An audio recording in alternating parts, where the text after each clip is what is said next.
अस्सलाम वालेकुम मेरे प्यारे दोस्तों, क्या हाल है। मैं उम्मीद करता हूँ कि आप सब खैरियत से होंगे। दोस्तों मैं आज खेत में आया हूँ थ्रेशर को लेकर, क्योंकि हमने गंदम आज निकालनी है। तो अभी लेबर का इंतज़ार हो रहा है। जैसे लेबर आती है तो हम फिर गंदम को निकालना शुरू करते हैं। ये आप देख रहे हैं अभी ट्रैक्टर बंद खड़ा है, तो लेबर का इंतज़ार है। अभी सारी गंदम वैसे बड़ी है, इकट्ठी भी होनी है।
और गई पानी होता ही यार ढेर तक जाए नहीं चाहिए।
माशाअल्लाह।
दिया ढालिया पोषकण वाली शेर तो एक सलाह हुई तो गुजारा का काम मैंने भाया था लाए किया दिया उन्हें तजर्बा आया बता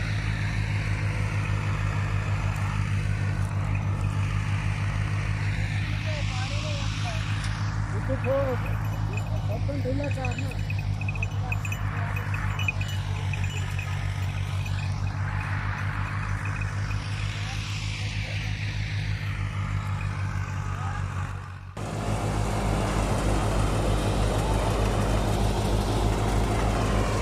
और जाला दो मैची का जाला हाँ